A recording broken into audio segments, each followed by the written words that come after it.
Hello, fire signs. Fire signs, hello, welcome. Hello, welcome, fire signs. How's it going, everybody? Welcome to Fire Fridays, and it's me. I'm here to read for you, okay? We're going to do a quick check-in. Start with a Rumi quote. We'll get into a little oracle and a little tarot, and then I will send you on your way. Hope everybody's doing well. Happy Friday to you, and yeah, I guess without further ado, we'll just get right into it. Thanks for being here, though. Okay, the mind is like a net, able to catch fish when at peace, torn and useless when disturbed. Wow. Okay, that hits pretty hard. That hits pretty hard. The mind is like a net, able to catch fish when at peace, torn and useless when disturbed. Sorry, I need to hold that in frame. Apologies.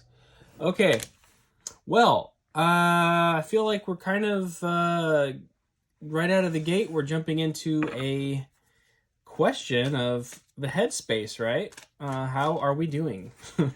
How are you doing, dear viewer? My fire signs, how are you doing?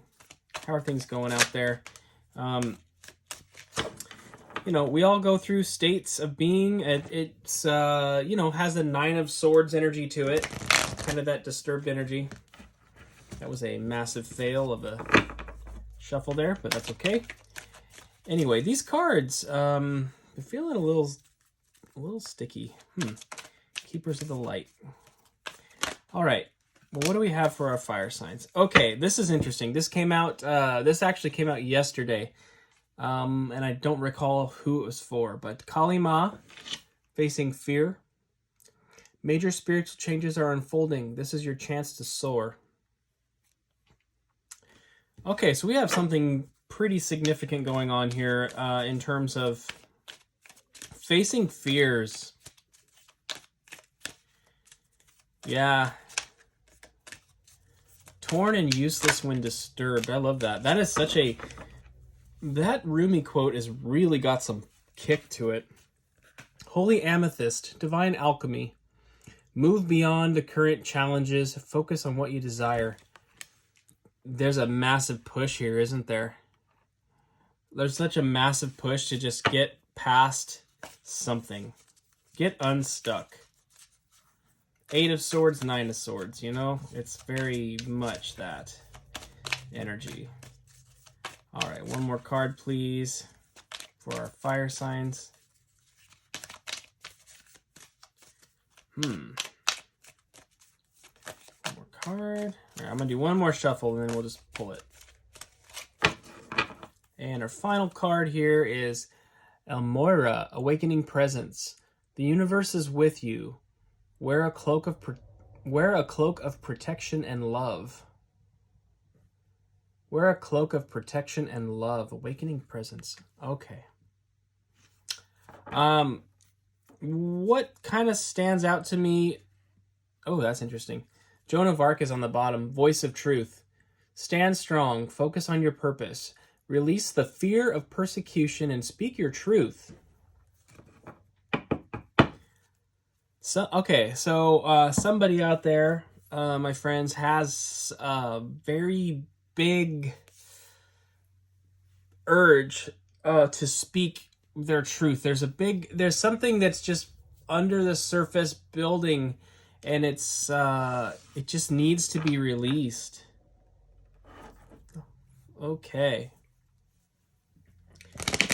It's so important to get this too, my friends. You know, the people on this planet who are, you know, the most dangerous, quote unquote, are the ones who have not found the ways to express their truths, to acknowledge their desires, and to feel like they have the space and right to occupy their own sovereignty in some way. Boy, that's interesting. Okay. The mind is like a net. I keep coming back to this Rumi quote. The mind is like a net, able to catch fish when at peace, torn and useless when disturbed. Wow, man, that's got some punch to it. This is pretty heavy. Okay, fire signs. I have the Santa Muerte Tarot, as I typically use for you, fire signs. We're going to do a 3-card spread with this real quick to see if we can elaborate on this circumstance a little bit. And after that, I don't really know. I'm kind of freestyling it here. We're keeping things jazzy at the Matt on Life Network. I don't know what the hell that means. But we have some messages to deliver, so we're going to go ahead and get into it. This is interesting. So the two of cups popped out immediately upright. I wanted to say hi. So I feel like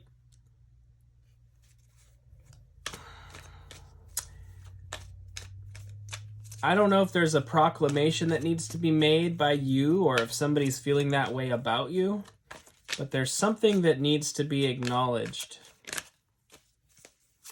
Either regarding somebody's feelings towards you or you towards them, or if it's involving a person you're already with and something needs to be brought to light. But we'll get a little more context here with some more cards. But that card jumped right out, and so that's very critical. Our relationships to others. And I've said it a million times, but that Two of Cups is far and away my favorite Two of Cups that I've ever seen. It is so brilliant and beautiful to me. I think it's the most succinct. I can't get over it. The way that he pours into her and the way that she touches his heart is just, this is all the romance, this is all the rom-com I ever need. Like this sums up the entire Hallmark Channel to me. And I am a somewhat efficient person in that regard. I guess I don't need much, but that card speaks volumes. All right, I'm going to do 3 more shuffles, and then we'll just pull the remaining 2 cards. 1 more shuffle. All right. We have the 8 of Wands. This is rapid communication coming in. And we have the Fool. Okay. This is a brand new journey. Look at the way, though, he's got that butterfly on the tip of his finger. He's got the suitcase with his heart. It's got the, I love the way the guitar is sticking out, or the guitar headstock is sticking out. He's got a song in his heart. He's got the anchor. You see the top of that anchor? He's got an anchor in his suitcase too. He's uprooted his previous situation and he's chasing something new. This is actually, the Fool can be a bit volatile, but it's so positive. I actually love to see the Fool card. In almost every circumstance, I have no beef with it, ever. Like, it's... Seeing people get into that energy is brilliant to me. You, or somebody in the context of wanting to communicate with you, has got the heart of a fool. Look at this. The Ace of Swords is on the bottom. This is like literally the sword of truth. This is communication. The Eight of Wands, if I see the 8 of Wands and the Ace of Swords in the same pull, I know that something is going to be communicated. And it seems very apparent to me that somebody, either you or the other person, wants to start a brand new journey with somebody. And there's a lot of fear around it.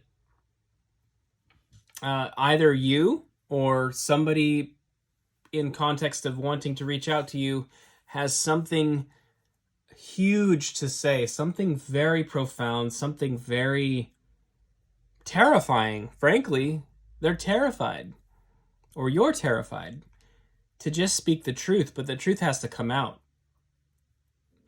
Okay, I'm going to grab a quick Lenormand spread on this, a 3-card Lenormand.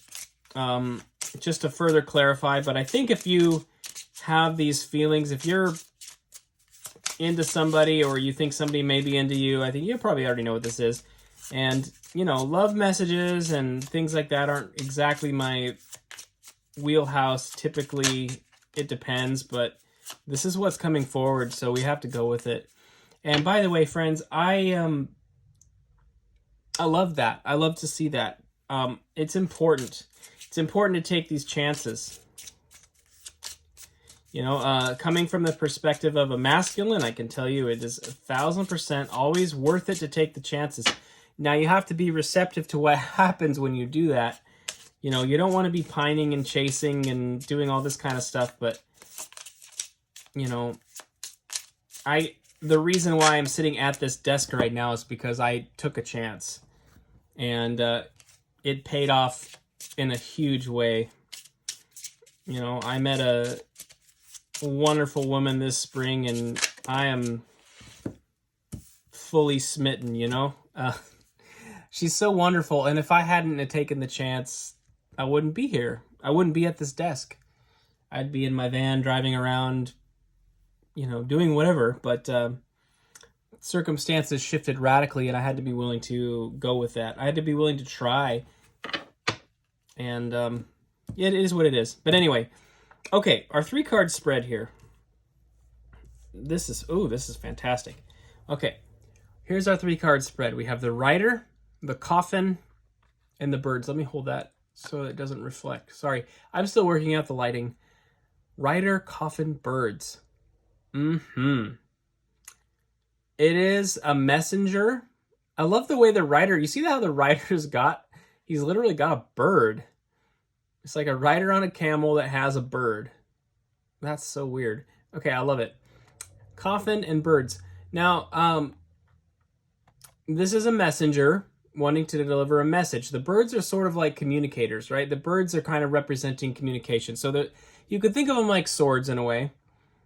A message that wants to disrupt a closed system. A coffin is a closed system. It's like you're at peace and you're at rest when you're in a coffin, but you're also dead. You know, coffins are part of life. They're necessary, but there's a call out of the coffin. The way that this individual is sort of reaching out to sort of get out of the coffin, I think that's really key here.